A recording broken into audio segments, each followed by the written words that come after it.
Good, man. How's everybody doing? We're coming off the bye week. Obviously, very productive bye week for us, where you always try to get your team healthy, but you also try to get your team better. Okay, and in the areas that we focused, were everything from technique and fundamentals to game day processes. Schematically, what we're good at, what we're not so good at, tweaks, disguises, development, evolvements of our schemes, and some things maybe we just don't need to use anymore. But either way, I think we got better. We certainly got healthier, expecting Jalen Rivers back this week. He practiced with us last week and yesterday.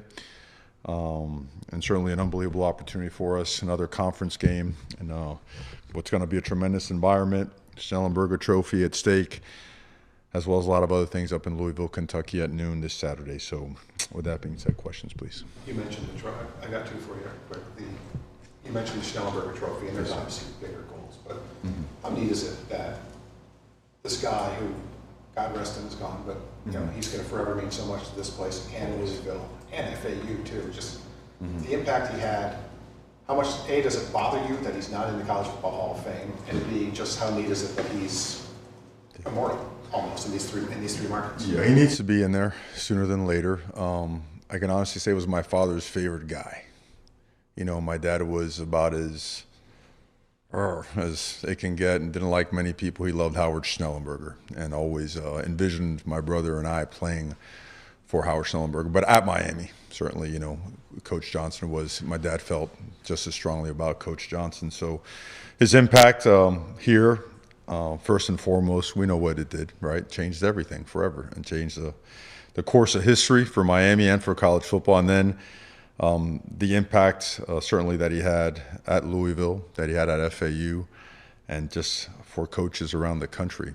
You name it, he did it, you know, and we refer to him as the Godfather for the right reasons, man. He was one of a kind and certainly very missed, but at the same time honored and revered because of all he did.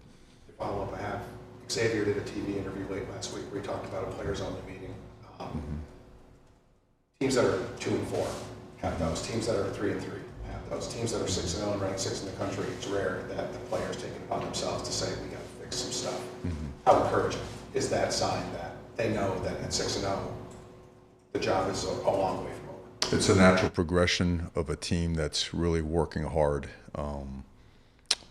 to reach a certain level of expectation that we have for ourselves. We have a leadership council meeting on a weekly basis, sometimes a couple times a week. Work with Dr. Kevin Elko, who was instrumental in helping Miami and different places. We stopped Alabama, you know, we were at different stops, and it's encouraged and pushed that it become a player-led team, like true ownership, having complete and utter ownership of our actions, our choices, our decisions, how we practice, the intensity, the level of expectation for everything we do has to be 1-0. To stay restless in our pursuit for progress and getting better and winning. So it's the right thing. I trust that they did an awesome job. Practice yesterday was really, really good. And when you come off a bye week, the importance of practice and the importance of practicing with intensity, the importance of practicing fast with speed, good on good, is critically important, because even though you gained a lot of recovery time, you also missed out on play speed.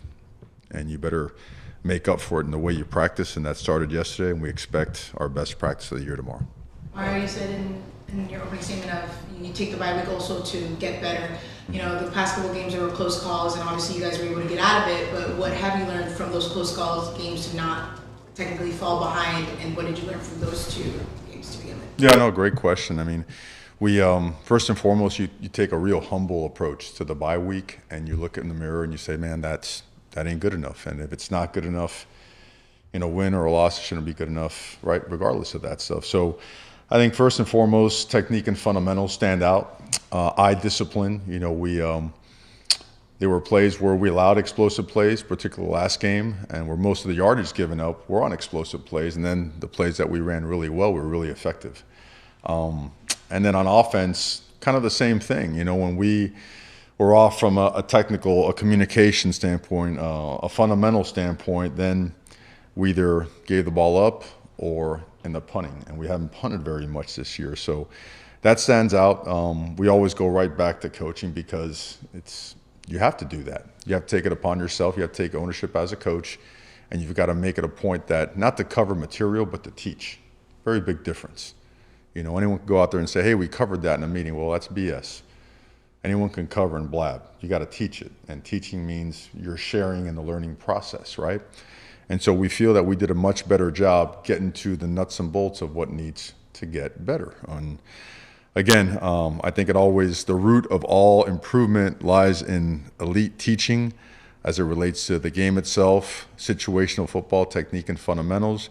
And we had a very detailed approach to that, and as well as an approach to developing more young talent and increasing the level of competition at each position to turn up and dial up, the levels of urgency at those positions. So to speak, to eliminate or limit mistakes due to understanding that, hey, there is no free pass. We all are expected to perform. And just to follow up on that, I'm sorry, but just to follow up of, in years past, coming off a bye week, it hasn't been great. There's been losses after that. How do you avoid that slow start to begin with, coming off a bye week, even though I know you said you guys had great practice? Well, we've been very successful at previous stops at Miami. Our last 2 years, we have not after bye weeks. And it's 1,000% related to the level and urgency of practice and preparation. There's a lot at stake on every game. Every game is a conference game. Every single conference game is a playoff game. Everybody's involved in playoff football right now. Everybody's alive. And because of that, you have to be at your very best, and you have to understand you're playing against very, very good players. So I think this group understands that much better than we have in the past. And the expectation is that we come out tomorrow and that we do have our best day of practice and preparation, meetings, walkthroughs, and everything that goes with it, because there's no hocus pocus to it. You got to get right to what needs to be done to have success on Saturday. What is it about this group that maybe, like you said, they understand it better, they understand the process? What is it about this group that maybe is different from the first 2 years you've been here? Well, it's like anything else, and I think it's what, we live in a different world now. Time, good people, hard work, those things have a really good track record, right? We don't like those things. The word development's like a nasty word in today's society because it takes time, Well, over the last couple of years, we've been developing our culture. We've been developing our standards, our way of thinking and doing, where actions carry a lot more weight than words.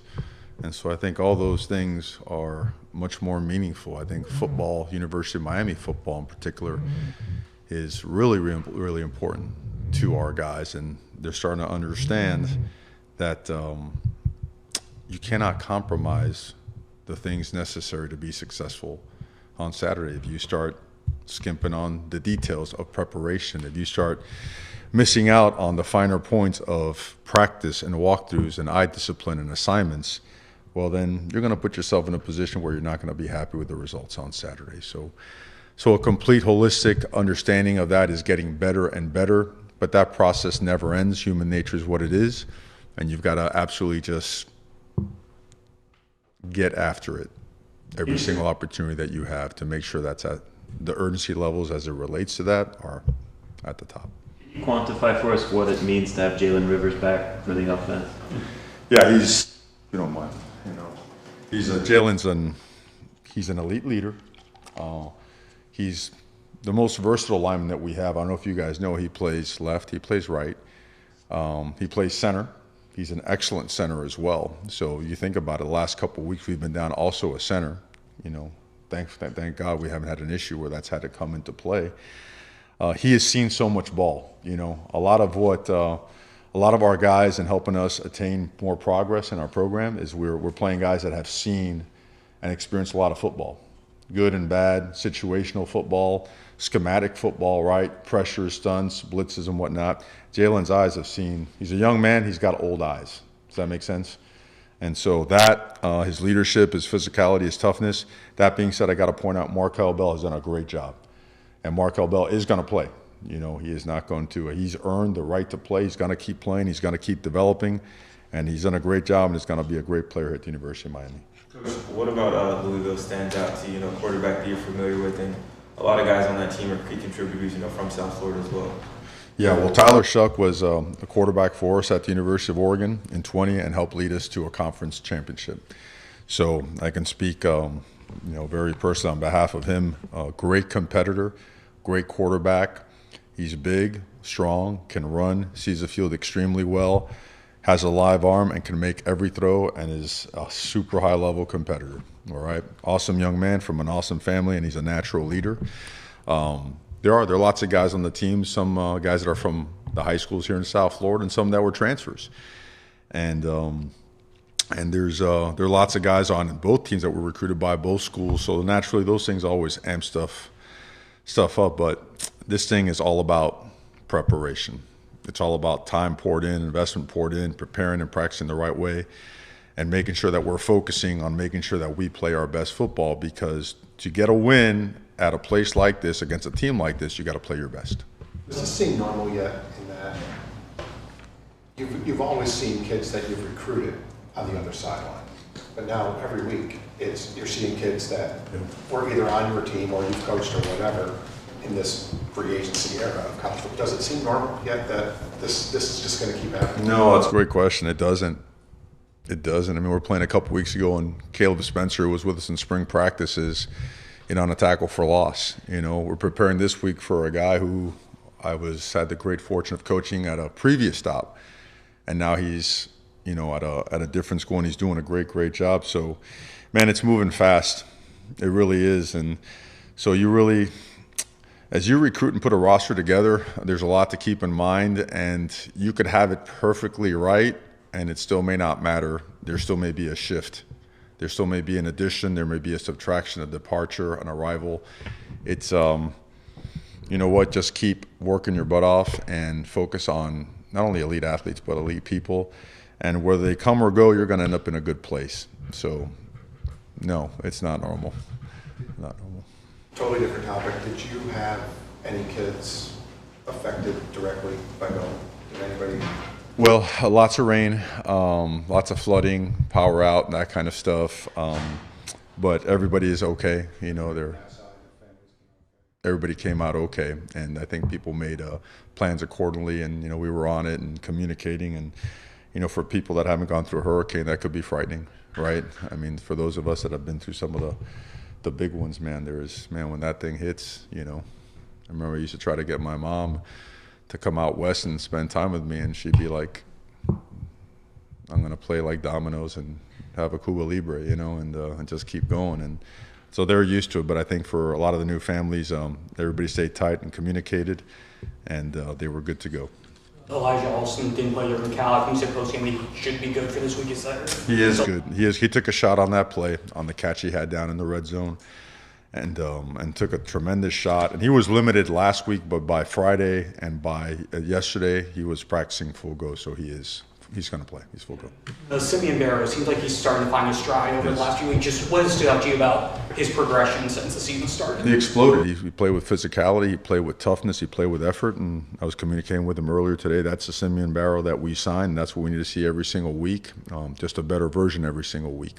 He's an awesome young man, super talented, has an awesome future ahead of him. And for Miami to keep winning, we need him to play his best football all the time, and can't wait to see him play this Saturday. How long did it take the team to come down from, you got home at 11:30 in the morning, You're still on high. Kids, the adrenaline level's crazy for the kids anyway. You win a game like that the way you did, those circumstances, that hour of the morning. When did it start to feel normal again around here? Well, we got back 11:30, right? We were, they had to sleep that day, but the next day, by noontime, they got to check in at breakfast. We got to check their body weights, make sure they're okay, make sure that medically that there are no issues. And then, in the afternoon, we gotta get them to class. I know everyone's tired, but the world's going to keep turning. We got to do things. And by Tuesday, we got them moving, and the bodies were sore and a little bit junked up. But by Tuesday afternoon, it started feeling semi-normal.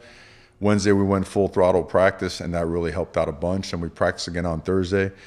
And we were feeling good, and we had shifted our focus already to Louisville, and as well as, the things we focused to get better at.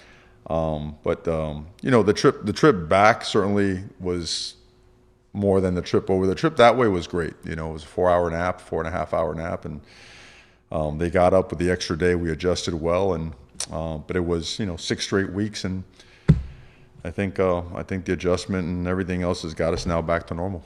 All right, is there a new level that's about to be basically unlocked? That's it, bye week is done. Your guys are getting into what people would say the grittiness of the season. Mm-hmm. Is what's next for this team, knowing you guys have already undefeated now, but now the tough second half is set to begin? Yeah, I don't think anybody's looking back. We don't let them. We don't want them to, because it means absolutely nothing. and everybody's on the same plane. If you put up conference standings, everybody's either 1-0, 2-0, 3-0, 1-1, 2-1, and everybody's alive. And everybody will be mathematically alive for about, till week 10, 11, and then there'll be another handful live all the way to the end. And the more you win, the more you control your destiny. So it's no surprise, and no one should be surprised that there's a ton, and really most games are coming down to the last possession or the final quarter, some of the final play. And you're also noticing that maybe a lot of games are sometimes lost more than one because of a turnover, a mistake, an error of some sort. So the quality and the detail of preparation now becomes that much more important because everybody is fighting for their lives right now. And everybody's got to understand that if anyone loses sight of the urgency necessary to win right now, they're out of their minds and they don't understand football. Everyone's going to get everyone's best because everyone has a chance. And that's why, we always felt that college football is the best sport in the world. It's just intensity, energy, physicality, and everyone, all 11 against all 11 on every play for 180 plays a game. And man, that ball can bounce funny, but you always have a chance, So yeah, I think the levels of urgency are where they need to be, but they're going to be cranked up all week. And we need to have great days of practice to prepare for a great team because they're really, statistically, they're top 20, top 15, and top 10 in just about every category, offensively and defensively. And they are very difficult to prepare for. So we have to take advantage of every minute we have to be ready to play our best. The bye-week recruiting efforts, how was the reception being out there? And did you notice a different buzz or momentum being a 6-0? There's buzz in some of the unfamiliar places, but the places that we've always gone to, they're consistent. We were consistent from the day we arrived with our messaging, with our goals, and I think we've been accepted. We've been welcomed because we've done that and because we've done well by the guys that we've brought into our program. We hold ourselves to our word, and we hold players to their word as well. So certainly, early progress and success has led to some opportunities that maybe haven't been around in a couple of weeks, and we expect more opportunities to come down the line. But we love being on the road, whether it be local or whether it be across the country, and we expect to sign another great recruiting class. You're all about team, I get that, and you demand the same from everybody in the organization. We're in the second half of the season now, and individual work buzz is going to start. Cam, I'm sure, can handle it. How do you keep that from affecting anyone else, yourself even included? Because distractions are, people, you talk about a naughty word in coach speak, distractions are the thing. How do you not let that become an issue? Well, distractions are what you allow to become distractions, right? I mean, at the end of the day, it's like distractions are what, it's like the agent that's not like the physical agent, just the catalyst to not allowing yourself to do what you want to do, what you set out to do. And distractions are a choice. What we do for a living, it's surrounded by noise 24/7. And brother, if that affects you in any way, shape, or form, you gotta go do something else. Our guys have heard me say a million times, if it's not with you there at 5 a.m. working out, if it's not with you in the hospital when you're doing rehab after a surgery, if it's not there with you when, God forbid, you're going through those tough moments, then it has absolutely no bearing or no relevance to your mindset and what goes on between your ears. And the second half of the season, like the first half of the season, is all about what happens and what you allow to happen between your ears. I think everyone understands that we have a chance to be a special team. And we also understand that we have allowed ourselves in a couple areas of our processes to deteriorate and put ourselves in situations that, right, we were vulnerable, right? And so the expectation, what we have seen in those last couple of days of practice last week, we saw a team that's determined to get better. And the teams that could get better in October and November, right, that's kind of like rounds 11 through 15 in the heavyweight fights. That's going to separate the men from the boys. And we're committed to that. So safe to say that you guys are having fun. There was a picture of you in the locker room with the guys, they're carrying you. I know the work is That still was Photoshopped, I think. It was AI? You know, just kind of seeing that in general, the camaraderie that you guys are building, knowing that you guys are still putting in the work week after week. Is there fun in all of this as you guys get ready for another tough matchup on Saturday? Oh, there's a lot of fun in it. I think these guys, this is the most fun I've had coaching. Like, there's special years that stand out, you know, and this is one of those years, and we're just getting started, you know. There's a lot more to, but these guys have discovered that the most fun is winning, you know. I've never had fun getting my butt kicked, you know. But when a lot of guys work really, really hard, and when they see validation of their hard work, resulting in not only wins but performances and improvement, and some of their teammates getting better and better, I think you know, that almost launches you to another level of effort and want to, because validation of hard work usually leads to more hard work and more commitment and more belief. So you're seeing that, and I think you know, whenever you have to, whether you win by 1 or whether you win by 40, you got to celebrate those things. It's hard to win, and you see it around the country every single week, the surprises, both good and bad. So this is a team of like awesome young men. These guys are legitimate. Just, I mean, they're young men on their way to some great things. They're committed. They've done the work in the off season. They've done the work in the preseason. They've done the work the first 6 weeks, and now we've got to turn it up even more. So they deserve to have fun too, and we try to do our best to make it fun. Okay. Thanks, guys.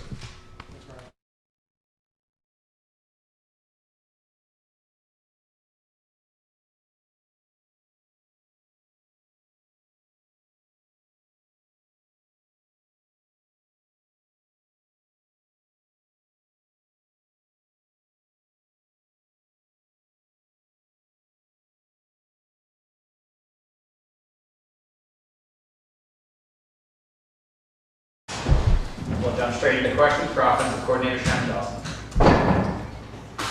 Shannon, just He when thinks we don't know your name after a year and a half. It's amazing. Shannon, just when you're watching how the game unfolded, college, watching the second half, what was that like on the sideline, seeing you guys come to life, get the 4 touchdowns at the end of, you know, complete that comeback? Just the emotion, the energy, how were you guys able to contain that while you were trying Well, I mean, we were just trying to stay in the moment, you know. I mean, in those situations when, you know, you dig yourself a hole like that, the only way to get out is one play at a time. And so I don't know if there was a managing emotions other than like just telling people to keep playing, you know, just keep playing ball, and eventually it'll go our way if we don't panic. And so that was more of the theme than anything really.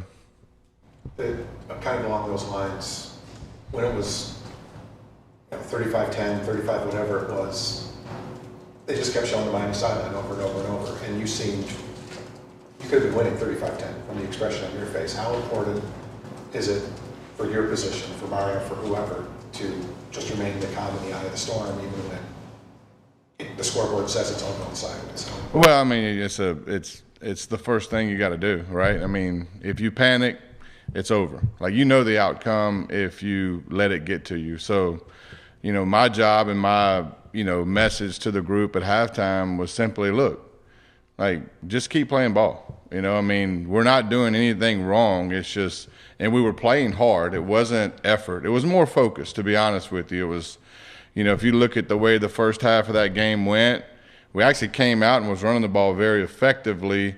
We got into some 3rd and 2, 3rd and 3s, which we didn't execute in the first quarter, and they were scoring.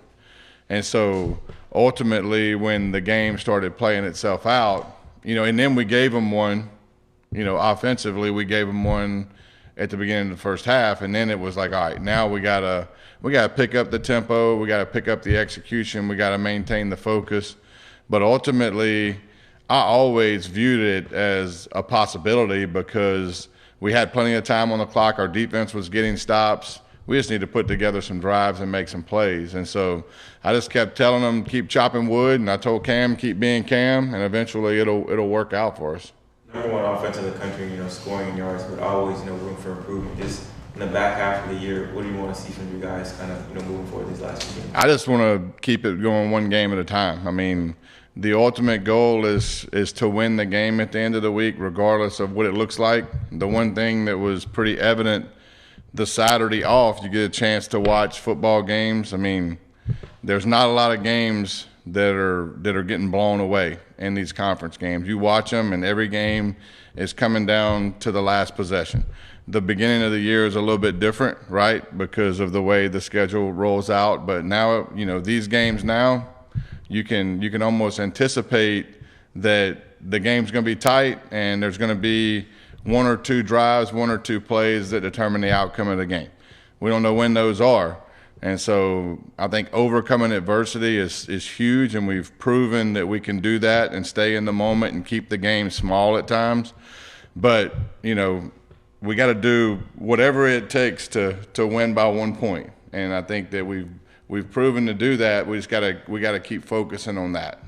Jalen Rivers, Mario said, seemed like he should be back this week. Just what is he bringing the offensive line and the offense overall? I mean, steadiness. I mean, Markel's done a great job too. I mean, I think that goes without saying, right? And so bringing a guy in that's played the amount of snaps that he's played, and ultimately everybody trusts him.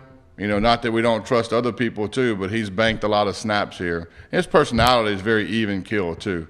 And so, you know, you have a guy coming back like that, that's awesome. You know, can't wait to get him back. How nice of a problem is it to have at this time of year that there's a lot of guys on offense and on defense too for Lance, but there's a lot of guys who have earned playing time, and that there's a lot of guys who are going to play. Basically. Well, I mean, Coach Cristobal made this point early in the week, and it's true. You better be ready, because ultimately, you know, your number is going to be called. I mean, this game is a rough game. People get injured. People have to step up. You see that all across the nation of people handling injuries. And the only way you can handle injuries is to have a guy behind them ready to play. And so that's the development of roster that, you know, in the off week, that's crucial. You know, getting those guys more reps, getting them ready to play. I do feel like we have a lot of young guys that have played a little bit that are capable of playing a lot, you know, and when their number's called, I think that they're going to be ready to play.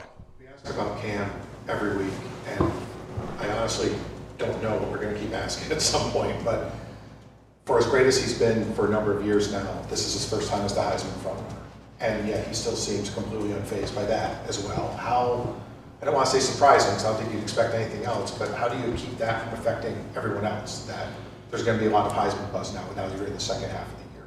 Well, I mean, we don't talk about that, to be honest with you, and I think that, you know, his journey to this point is a part of the reason why he doesn't care about any of that.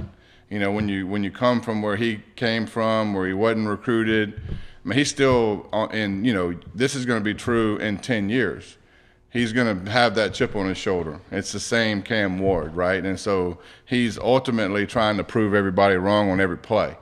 And so I don't have to deal with keeping him focused. Those words never come out of his mouth. He never utters anything from that. He never shows any emotion towards anything other than the focus on the week at hand.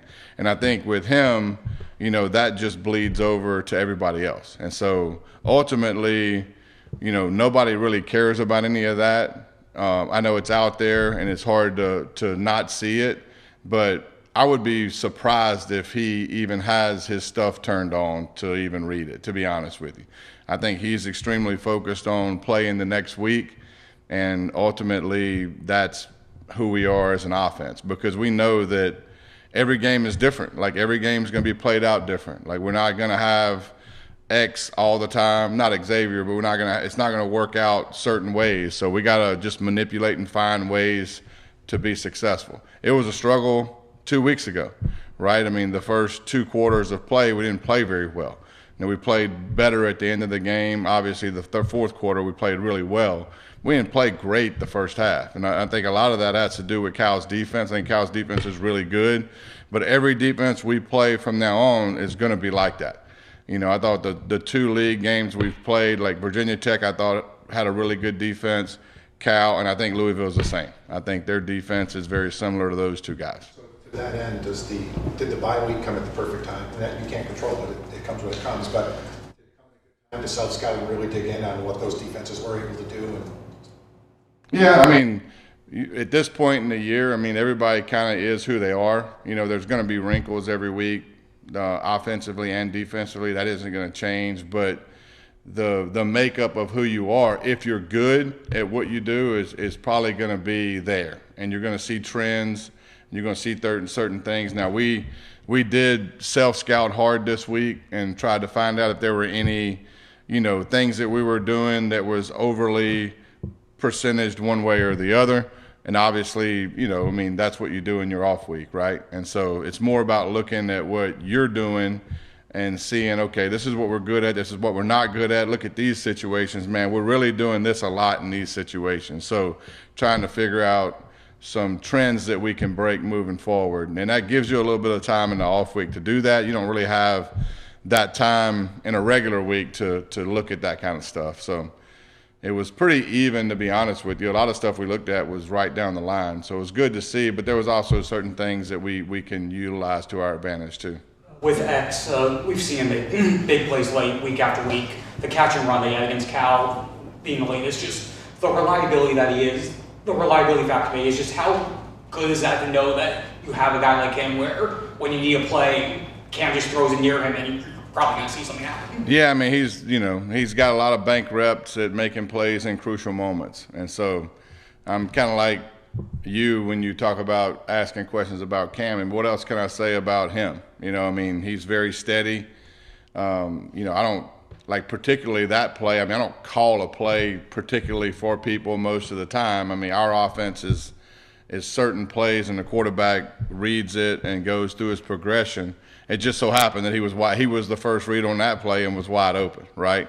And so he got it and he took advantage of it and flipped the field quickly, which we needed to do. In that particular situation, I mean, we're backed up. We're in a situation where we must score. I don't remember exactly what the time on the clock was. I think it was a little over a minute. And so to have a chunk play at the first play was huge. Then we could kind of slow down and take some time off the clock and you know, manage the game from there after that chunk play. What do you see from Louisville just on defense when you watch them? Well, I mean, they're different when number 3 is out there. You know, he missed a game, maybe 2 games, but he's a really good player, really disruptive. Number 9, their edge guy, both 9 and 19. Their D line plays really hard, and they get good push off the ball. Schematically, they're very sound. I mean, you know, I would say that, you know, they probably would be the first to admit the SMU game was a game that really stung them, and then they played really, really well this week. I mean, you could tell that they tightened the screws. And schematically, they're really good with good people.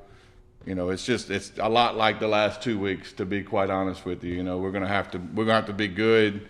We're gonna have to be good in pass protection. We're gonna have to be good on the edges, and we have to be great in our routes because they cover really well. How much do you watch last year's game too? But do you do that much? Or yeah, I watched it at the beginning of the week. I mean, at this point in the year, they do have so many games that they've played this year with the people they're playing with that last year's games are there. I do watch particular games from last year that have some similar carryover, like our game, you know, USC in the bowl game and certain games throughout the course of the year. But everybody evolves a little bit, and so I spend most of my time on the games this year. But I do watch those games, absolutely. Because that was a tight game. Very tight. What stood out to you just when you think back to last year's game where the margins were different? And yeah, I mean, we, you know, ultimately in that game, you know, we didn't make plays when it was tight, you know, and we busted some stuff when it was tight that we didn't necessarily have to. And so, you know, I think that route integrity when the game is tight is crucial. You know, maintaining your composure and doing routinely what you're supposed to do on a play is so important, because ultimately when the game gets tight and the time is down, that's when people try to do too much. You know, so we talk about that a lot offensively. In last year's Louisville game, there were certain plays down at the end where if we just execute routine football plays, we win the game, or we put ourselves in a situation to tie it late. And you never know what happens after that, because they were good on offense too. So it might win into overtime. We might go for 2. I don't know. But ultimately, controlling what we can control on offense. We could have done some things on offense last year to win that game at the end, and we didn't. And so learning from that is crucial, but a lot of that takes care of itself with experience. I mean, you've seen the last 2 weeks where that's been in our favor a little bit when things get tight. We have maintained some route integrity and some things that you need to maintain in those times. It's easy to do it when the game's not on the line. When the game's on the line, it's very important for you to do your job. And we didn't do that last year in a couple of different places. Hey Shannon, when Cam got here, you put a lot of focus on the turnovers. That was, his kind of Achilles heel in the past. And I know you mentioned I think you looked at every single one of them or whatever. With the ones he's had the last couple weeks during this off week, have you had a chance to kind of refocus on that and try to go back to working on eliminating that from his game? It's really the only time he's really failing at anything is when he's had the Yeah, turnover. I mean, it's an interesting dynamic. I mean, the pick he threw in the Cal game, I mean, I don't think he needed me to tell him that was not good. I think he knows that. And so I try not to point out the obvious. I just try not to, because ultimately that's not helping anybody. My job is to move forward, move forward to the next play. And so pointing out the obvious is something that fans do well. My daughter can point out the obvious, and she's 9 years old. So my job is to focus on, hey, this is what we're going to do moving forward. And so ultimately, we do talk about it in a meeting setting, not necessarily in those situations in the game. So in a meeting setting, we talk about things that can happen to eliminate those, obviously.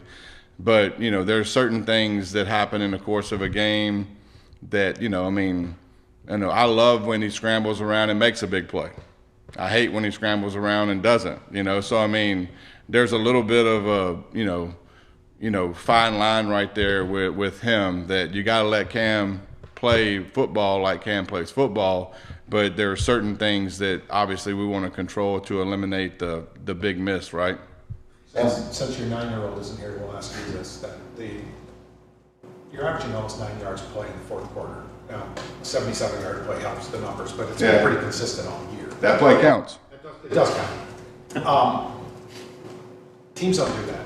Is that conditioning? Is it Cam? Is it all the above? Well, I think we've had a couple games where our sense of urgency in the fourth quarter has been really high, and so I think that's part of it. And he plays pretty well under those conditions, which is another part of it. And everybody around him has performed well.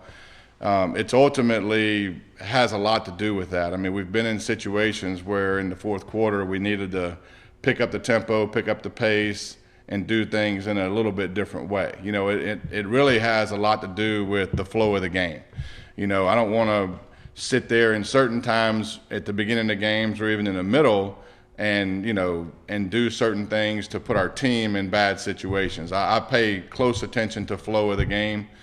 And so, if our defense has played a lot of snaps, that dictates a lot of what I do too offensively, because I'm trying to balance out everything. And so, at the end of games when, hey, it's time to put the pedal down and not worry about anything, then that's probably part of the reason why the fourth quarter has been like it's been. We've had to go get it. And so, you gotta put the gas pedal down and let it go. The stats are out of this world. You're leading the nation in passing, scoring like crazy, all that. But when you did your self-scout, did you see a lot of ways to improve?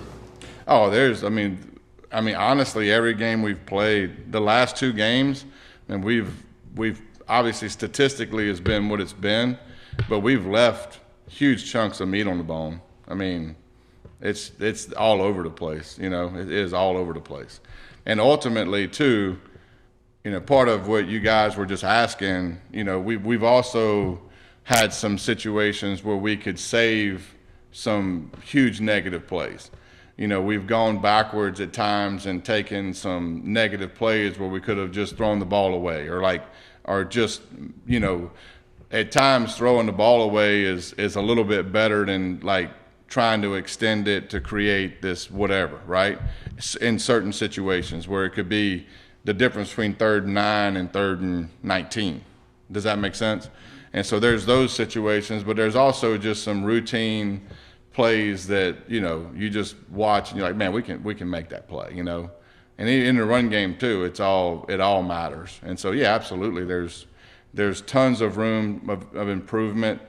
I mean, you don't score on every drive, and so that's, you know, I mean, the goal is to score on every drive. I know that's not going to happen, but I mean, ultimately, there's reasons why every drive doesn't work. And if you go back and watch the Cal game, I mean, you can look at the first half.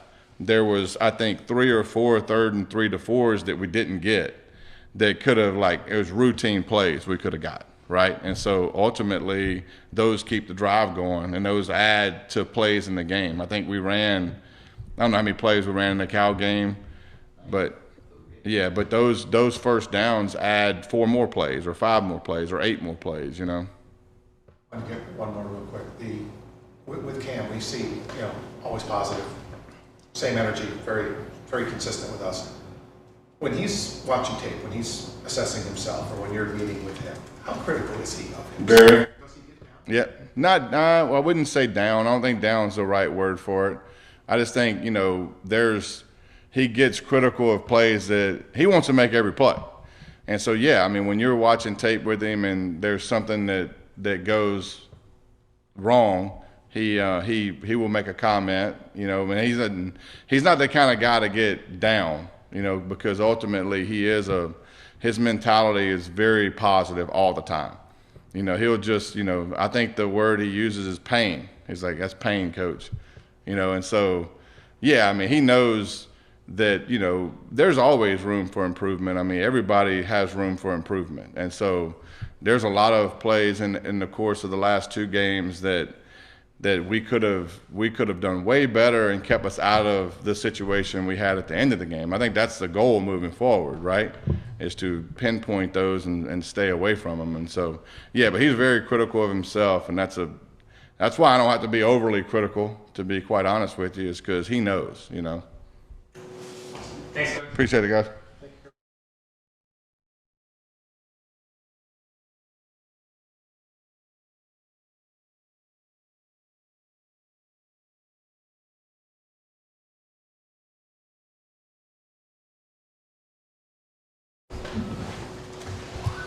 Hello. When Shannon was just in here, he said that he closely charts the flow of the game and knows when the defense has been on the field for quite a bit.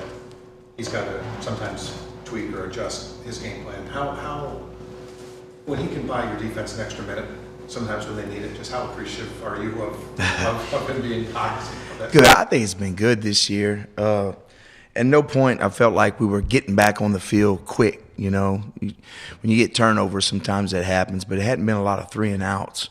So we've been, even though we go fast at times with tempo, we extend drives and we extend plays. You know, and no, I think it's been good. We haven't played a lot of plays, which has been awesome. So I think we play complementary football when it's time to. We don't always do, but it seems like, especially the second half, we complement each other well. It seemed like he had an awful lot of motor, which helps because he did have a little bit of time off there. But did you see him getting stronger as the night went on? Oh, yeah, it seemed to be, you know. As the night went, got better and better, and I think we're a second half team. We need to start faster because you don't want games to get away from you early, because it's going to come a time where you don't get off to a fast start, and it might be too much distance. I mean, you can't come back from 20 all the time like that, but I'll take it. A win's a win. We played some really good football last year and lost some games, especially, you know, late. So playing good complementary football in the second half is great, but we got to get off to a quicker start, I think.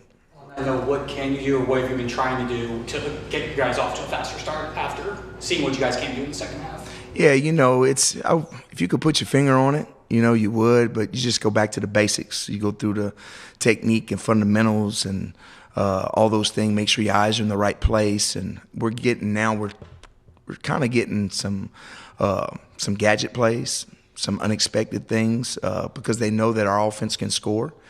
And they know we can come down from a lot of points. So it seems like they're trying to steal yards. They're trying to steal points. They're also trying to steal possessions. You know, we've gotten fake field goals.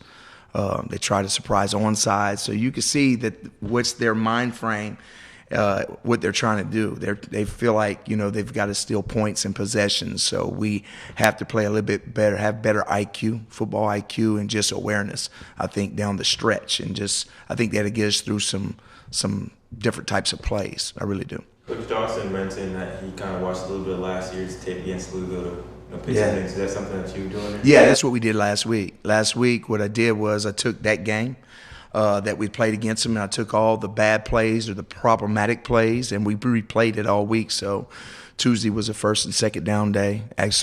Tuesday was a red zone and fringe day. Came back on Wednesday and did a first and second down day, and then Thursday was a third down day. So just correcting all those things and see how they tried to hit us. And then, of course, now we're moving on to what they're doing this year. And there's some complimentary stuff, of course, but you've got to correct your mistakes. And we do it from week to week, but I thought that we would go back since we have an open date and really look at the Louisville game and really look at what they tried to do to us, and maybe some things that we didn't do well. Really, it wasn't them, maybe it was us. So some of those things we did, and yeah, I think it's going to help us. And obviously, different personnel, but just how big do you think that can, help the team this year, just looking at those little mistakes last year? Some of the guys wasn't on the field, but still they know the structure of the defense, and they know if the guy did it right or not, or maybe it was a problem play for us. So I think it'll help a lot. But they'll come up with something different. They'll look and they'll build off of what they've done and maybe what they've seen from us, what kind of plays we gave up. And, the first play the other night, last week, it seems like the other night, but it was long ago. We played Cal, very first thing, they tried to crack and throw a swing out the backfield, but Porter made the play, So there's some carryover from one team to the next. So you got to fix your problems all the time and then, try to expect the unexpected sometime. So when you did your overall self-scout, did you find a lot of ways that you can make this defense better? I looked at it schematically. I looked at it calls, pressure, non-pressure, middle field closed, middle field open. It was very balanced.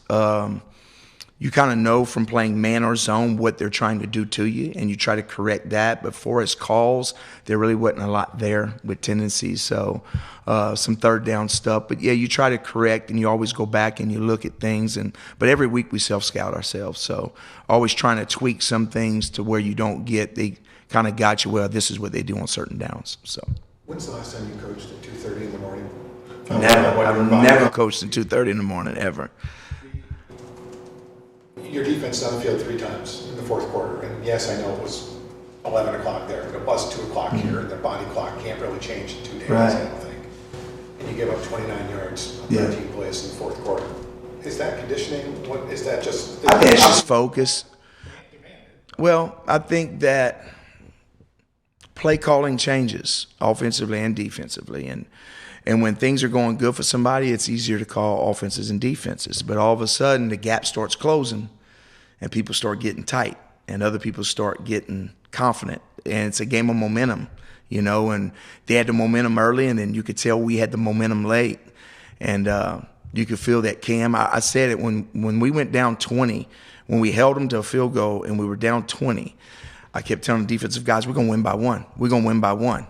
So, of course, we come back and we score. We make it a 13-point game. We hold them again. Now it's that game. It's a 6-point game. We score, we kick the extra point, and I'll be dog, we won it by 1. Because there's one point out there like that, and that comes back to haunt you. It's like missing the extra point. You're like, dang, is that going to come back to haunt us? And I could just feel it.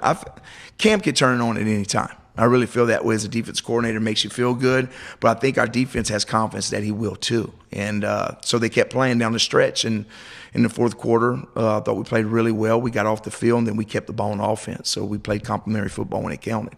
Are you going to tell the defense they're going to win by this week? No, I'd have to wait to any type of, I don't care if it's by 1, by 2, by 3, it doesn't matter. Our job is to outplay the other team's defense at the end of the night. If you outplay the other team's defense, that means you scored more points than they did. So that's our goal each week, is to try to outplay the other team's defense. I was going to say, do you have Mega Millions numbers for us for tomorrow? No, I don't. I'm not a fortune teller by any means, but you just kind of get a feel for things, of how things are going to go sometime. It's kind of a gut feeling. Their quarterback, what stands out about him, just watching him? I think he's probably the best guy we've played so far as changing his arm angles. I think he's got a feel for the game. You tell he's coached really well. He's got good wide receivers. They use the tight ends effectively when they need a play. He kind of knows where his guys are at all times. So I think he does a good job. He moves well. So I think he's a good quarterback, and it'll be a good challenge for us. Really will. Quarterback year over year.